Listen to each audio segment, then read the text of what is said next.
I remember this episode like it was a flashback. Ladies and gentlemen, welcome to Legend of Korra, Book 4, Episode 8, Remembrances. Try saying that 10 times fast. So, Yeah, without, basically, I'll explain during the intro. without further ado, ladies and gentlemen, start at the Nickelodeon logo. In 3, 2, 1, click. All right, basically, the reason why this episode is as it is as a clip show, is that Nickelodeon were going to cut the show's budget down as if it wasn't cut down, Again. as if And it not wasn't only cut that, down they were going to enough. fire a lot of employees So too. basically, Brian and Mike had the choice of either make a clip show or be forced to fire some of their staff. Needless to say, Brian and Mike immediately went the clip show route because say what you want about their slump during seasons 1 and 2, they at least care about the people that work for them. Yeah, this is one of those baffling moments about Nickelodeon. People were enjoying the show, yet for some reason Nickelodeon decided to shut down on the budget. Okay, yeah, this is funny. Thanks, Jeff. Now, okay, while this may not be quite as fun as Ember Island players, they do try to have fun with this clip show. Self-defense. No, I'll just punch you straight in the gabber. just do that thing Mo does. Do a boogie and then shoot people with a shotgun. It's like that. It's like that me recently stealing cars for self-defense. Poor Marco.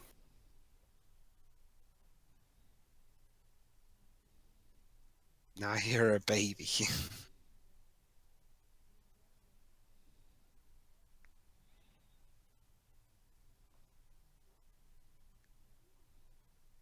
What? The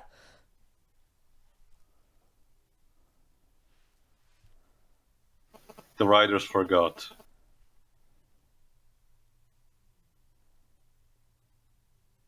Oh, God. Tough question. Don't bring that up, please. I'm still getting over it. You mean Coronation Street? Yeah, freaking Coronation Street. I keep wanting to do the theme song. Also, chibi faces. Yep. I would say EastEnders, but I can't think of a good pun. Yeah, also, props for season 3 and 4, we completely dropped the pro banding bullshit. I know, right? Because EastEnders is such a perfect sound clip you can use for dramatic moments. You know.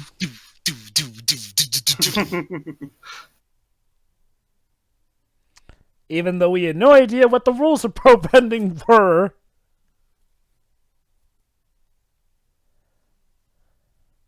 You know, it also shows the fact that season 3 and 4 were written after, or even season 2, because the series escalation in terms of villainy and danger is all over the place.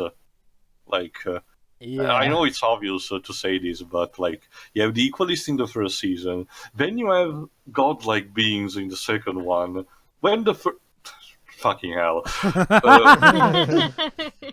Shiroi, isn't that how we all see our loved ones? When the third season goes with a Ginyu squad, like archetype, and now here is going with a Hitler, parallel, or Hirohito, since it's based more on Asian culture. Let's just say it's a combination of the like, big three. By on a logical more standpoint, season 2 should have been the last in terms of that escalation. Yeah, it really does go to show. The writers themselves have even said that if they could, do stuff over, the first season would have been possibly the last one in terms of escalation and whatnot. Yeah, that also makes sense. The Equalist movement would make much more sense if they rised up after all the bullshit from the previous 3 seasons. I honestly do have to wonder, if Nickelodeon had given them that full season, if maybe they could have fleshed it out a bit better. Oh, this bit. Honestly, Jova, honestly, the last thing I need is more of season 2. Also, this is not how it happened. Wait, what are you doing here? Get out. Yeah. Also, let's talk about season 1, not season 2. This is getting too crowded. It's like Head to the Dragonfly. It's already bad enough. I don't need more of it. Oops. So basically, this is the episode where they needed they needed some kind of way to pad for time because they didn't have money for more. Oh, no, Pedro. The reason that they did this was actually to save a lot of people's careers or whatnot, because Nick wanted to cut down extra on the animation, which would have taken away a lot of jobs. So basically, they actually made this a clip show to save up on that, while also giving those people still the work to work on this. I guess, sure. Oh yeah, that segment where Sami took that level in stupidity.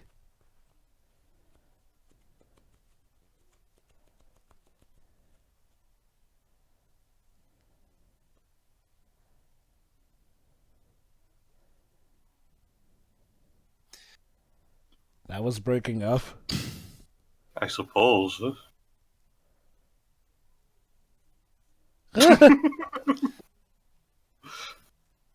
Blame the writers. Yeah. Yeah, well, the problem is I don't want to see the rest of the story because it was crap. About that. Oh yeah, the dark scene where Korra contemplated suicide. Then at the last minute got all her powers back plus infinity. Shit happens, bro. Yeah. A lot of shit happens. Is this that scene from that Tenzin Fletcher video where he just burst on and shouted swearing at him? About that. Season 2 time! Ah, fuck. Okay, just try and pretend like we're not alive and it won't see us. There aren't any sides. This is no sides. Kind of a crazy ex-girlfriend. God, it really does show how far we've come, coming from this. I know, but this is why I wanted to get away from this shit. Well, blame Nickelodeon for forcing them to do a clip show. Joe, but there's only... Yeah, well, of course, we needed to include the desk scene in the clip show. Are you kidding me? That was the very moment of the breakup. I thought you were on about the quality of season 2. Sorry. Nah. No. I blame everyone in the case. Please, I'm right there with you. At last, we kept it short, I guess. Nick for not helping things, but the creators for just being crap at their jobs because they should have been used to a 12 episode. Like I said, they're still overstretching themselves. Like I said, if Brian and Mike really cared about what we were doing, they should have just dropped and let someone else take over and have them take the blame. You know what seasons? You know what? Actually, no, I can't make that comment yet because I haven't seen.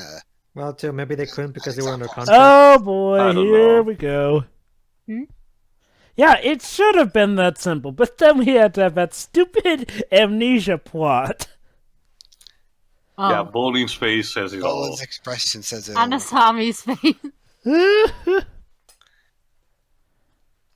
This is why I could tolerate Bolin for the most part during the first 2 seasons, because he wasn't involved in this shit. Oh, hell yeah. In fact, Bolin, to me, is still the MVP of Book 1. Oh, it's a bit sad because, unlike Sokka, he doesn't really get a love interest. Oh, no. Tio, Bolin has Opal. He does? He does? Yeah. Last I checked, Opal was kind of switching... Last I checked, Opal was switching back and forth, but for thinking Bolin's just going along with someone is like, no, he would never go along. Oh, I am not forgetting that one, Jova. Don't expect you to.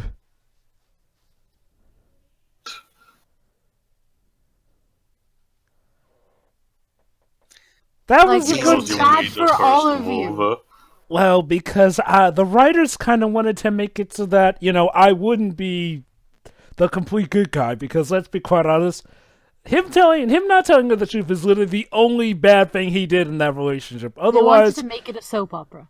Otherwise, he was in the right most of the time, except for lying about that. I mean, he didn't flip your desk. Ah, goody, book 3, back where things are good.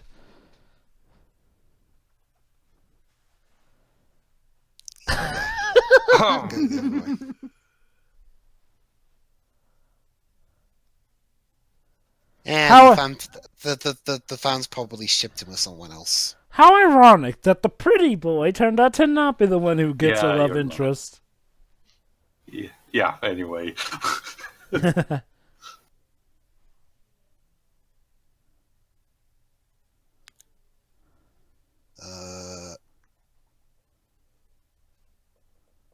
Yeah, you probably shouldn't play season 1 and 2 clips while you say that. He not a good doesn't know the full example. context, bless him. Yeah, Mako thankfully cut out a lot of the fat from book 2. Oh my god, I just realized. At least we managed to get the clip show part before the away point of the episode. But Joe, they still showed the fucking desk flip. It says a lot that the love story was not the worst thing about book 2. Grandma, please. Really, Jover? It's like a lot of triangles. It was like that in House too. Love triangles just poison the screen. Oh, let me say this right now. It was a terrible thing, but the shocking thing is that it wasn't the worst thing out of all the terrible things. Well, again, the love triangle wasn't the season 7, so Yeah. yeah then.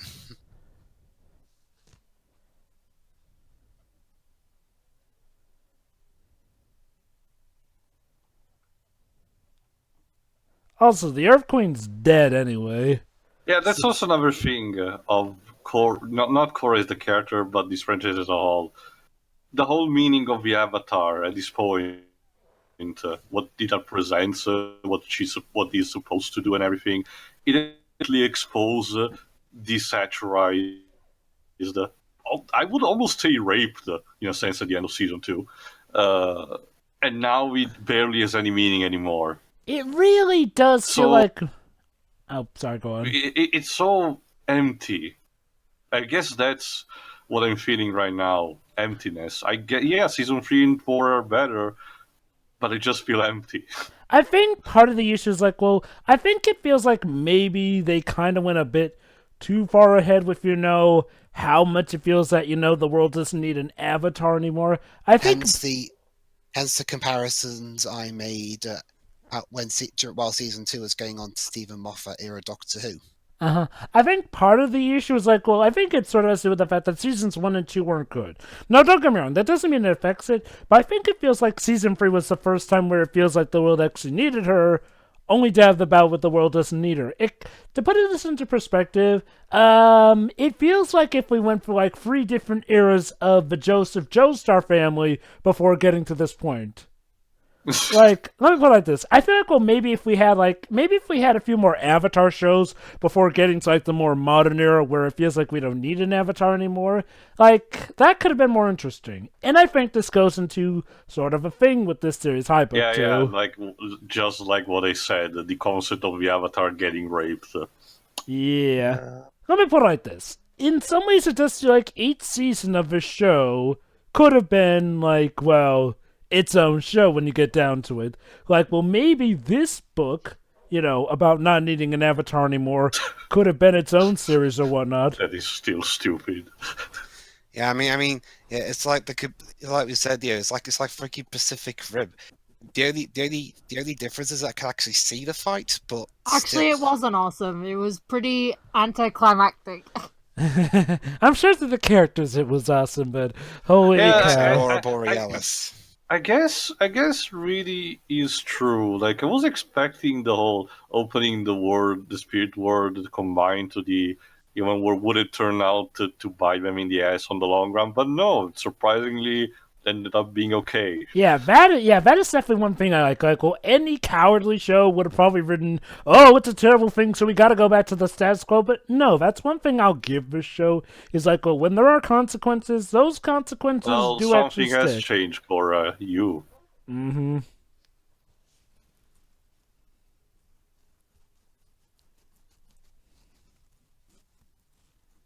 True that. Yeah. I'll say... You went from being a psychopath to... Good! Better, yeah. Thank God, because if you hadn't, the show would have been dead. Yeah, the show would have gotten even worse than Moffat era Doctor Who.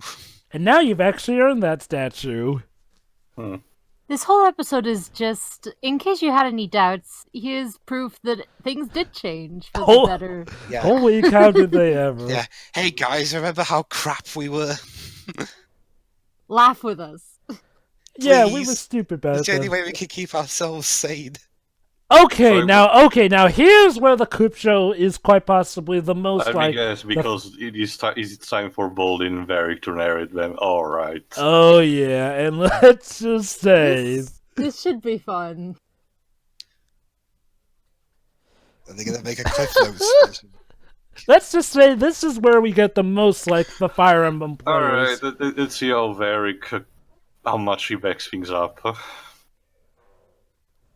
Oh, okay. Listen to that.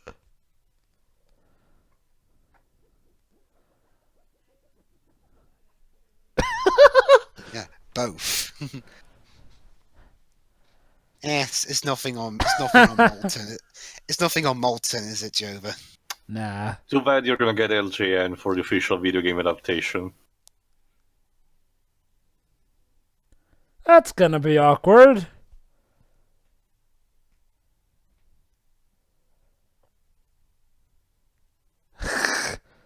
Switzerland? Yes, of course, this is where the story truly starts. Book 2! Yes.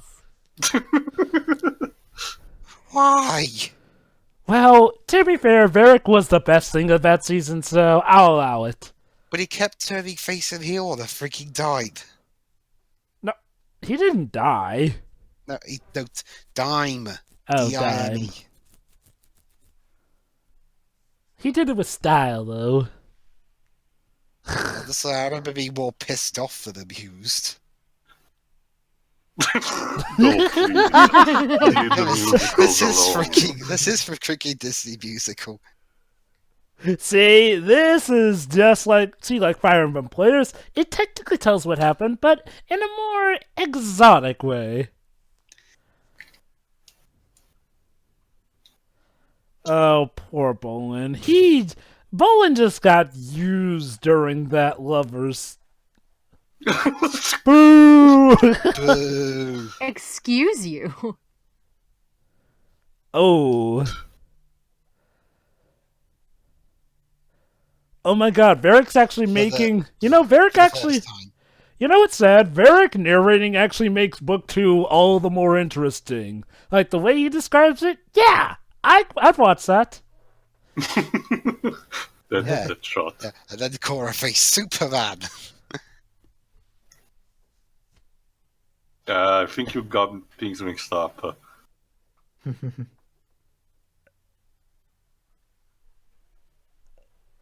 Wait. Yeah, Oh, wait, I love this bit. Wait. Probably would have Listen. happened in a... What?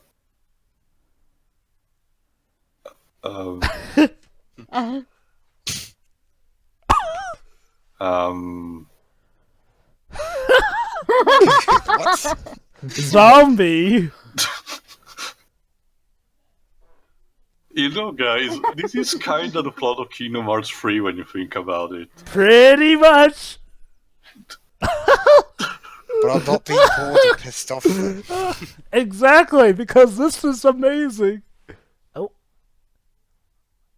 They've even called back all the voice actors for the roles. I know, I mean, right? Steve Blum is easy, so... Okay. How ironic that Bolin had... Oh, God.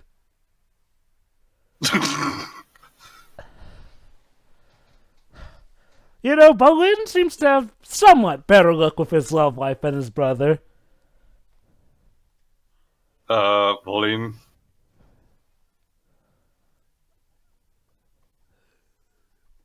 Someone give him a hug.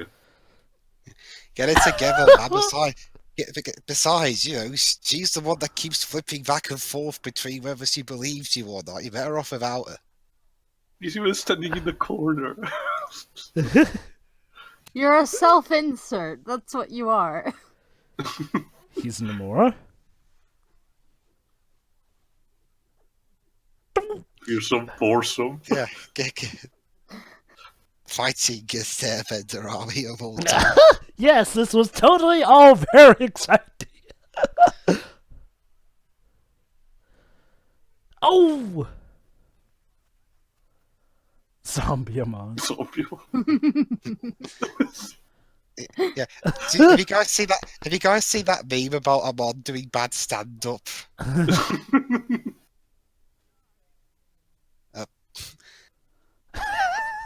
Okay, you know, I want to see this season with that evil team up now. Oops. Oh. No. Oh.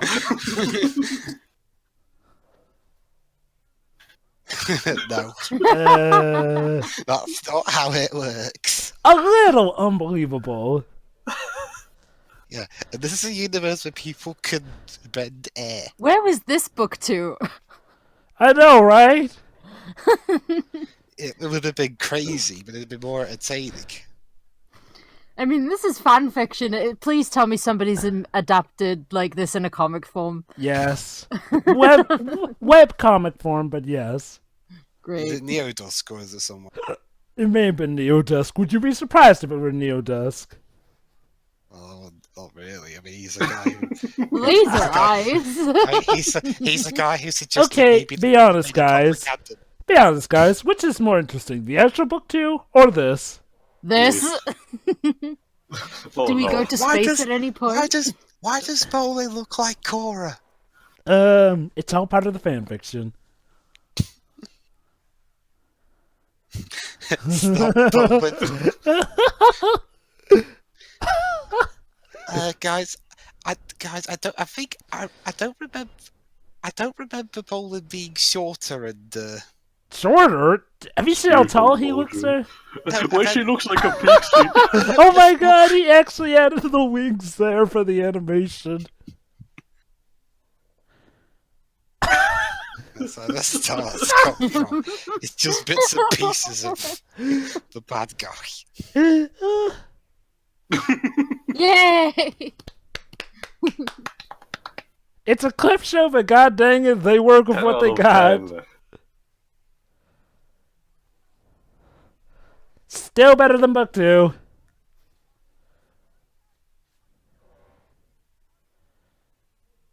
At this point, might as well. Ah! Don't overthink it, man. Just don't think about it. That's how you should approach Kingdom Hearts, Twibs. Don't think about it. Yeah. I know how to approach Kingdom Hearts. Don't. Oh, and that's how it ends. Oh, Okay, yeah. I mean, it was a clip show, but gosh dang it, the Varric and Bolin section is just. I That was the always best come back. part. I always come back to this episode just for that. So yeah, basically the moral of the story is Bolin's the true hero, not the formerly axe crazy Avatar.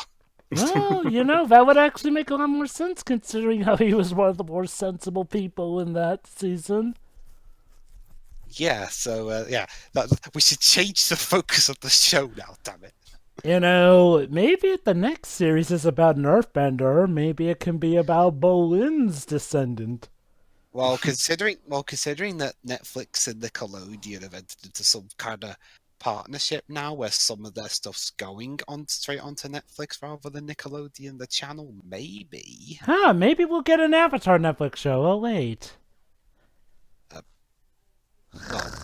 We'll find out how that goes sometime in 2020. But for now, that was See the you for recap. episode 9.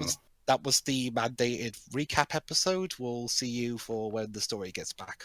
Beyond the Wilds. Ta-ta. Yeah. see ya.